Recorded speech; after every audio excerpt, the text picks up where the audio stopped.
I just purchased the Toto S550e bidet. Before that, a bidet seat. Before that, I had the, I guess it was the K300, also by Toto. I just want to go over a couple of things. So I just installed it a few days ago. So what happened, this is the S550e. Okay, here's our bathroom. And the lid opens and it pre-waters the bowl area if you have it set for just the lid to come up. You can also set it for the lid and the seat to come up. If the lid and the seat come up, it doesn't I guess it assumes you're going to urinate, and it doesn't pre-water the bowl. All right, you do have to install an outlet, which I did. Installation is simple. Here's the thing I wanted to tell you. All the videos, or most of them, are glam kind of videos made by the company that makes these things, or somebody trying to sell you one of these. There's a huge difference. What they tell you is the difference between the models. So there's a C3 and a C5 and the K300 and then the S550e.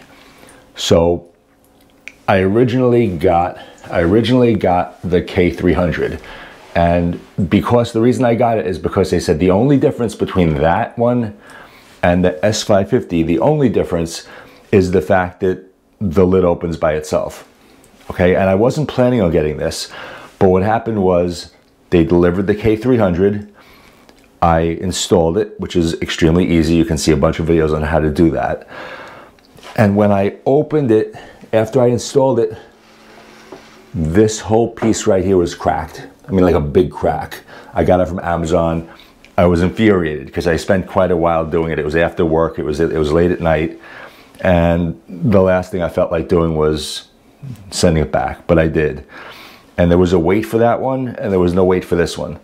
So I wound up getting this one. It was a few dollars more, but it is not the same. It is not the same unit except for the seat going up and down by itself.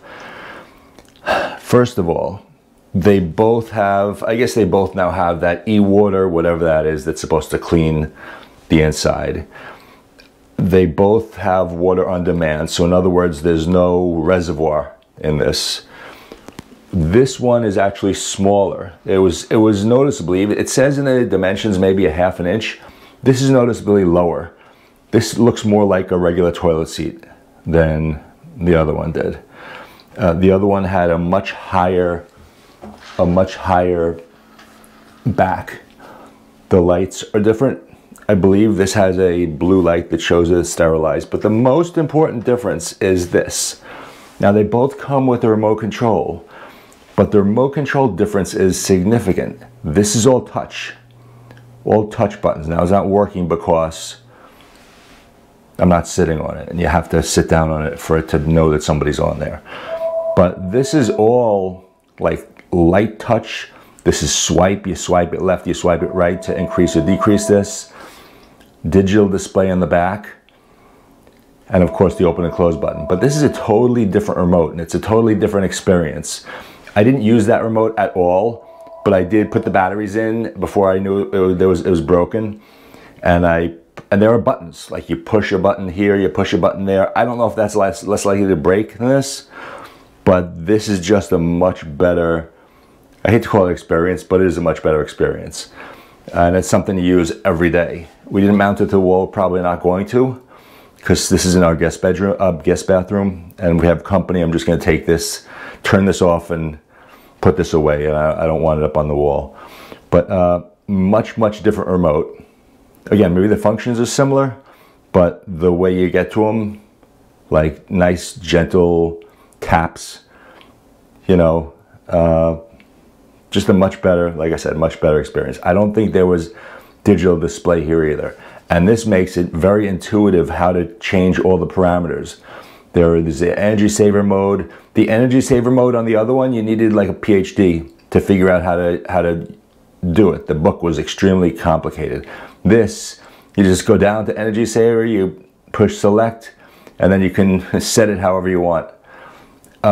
Like I said, much better experience. I don't think the other one cleaned the bowl with water afterwards. So after you go to the bathroom, if the seat's down, let's call it, it sprays water into the bowl afterwards also. Again, who knows if that's necessary, but again, they're not the same unit with the exception of the opening and closing. So there's a big difference between the two of them. So that's it. It's been 2 weeks. It takes some getting used to. It is not, my kids are afraid to use it, to be honest with you. They're not little teeny kids either. I think it works great. I love it. I'm probably the only one in the family that does, but I think they're all gonna grow to like it. It definitely has, even if you don't use every feature, there are a lot of features that are great. I mean, the second you sit on the bowl, it's heated, the seat is heated, which is great. B, there's a little fan that just keeps everything in the room. Let's put it this way, I usually do a courtesy flush anyway, too much information, but there has never been any kind of odor at all in anybody using that bathroom since we put that in. So again, too much information, but it's probably worth purchasing. If you're looking at the difference between the units and you're close, get this one. It's way better. All right, thanks for watching, and that's it. Last thing, there's a little night light that the K300 doesn't have on the side. Again, I'm not using this at night. This is downstairs in my house, but it's nice. You know, it doesn't light up the whole thing. It only lights up the side there. The light doesn't stay on in the bowl either. For some reason, I thought at night the light would stay on so you could like almost see where you had to go to the bathroom. Doesn't do that. It only lights up when it's self-cleaning, unless I haven't figured out the proper way to do it yet. And I think I have. I think I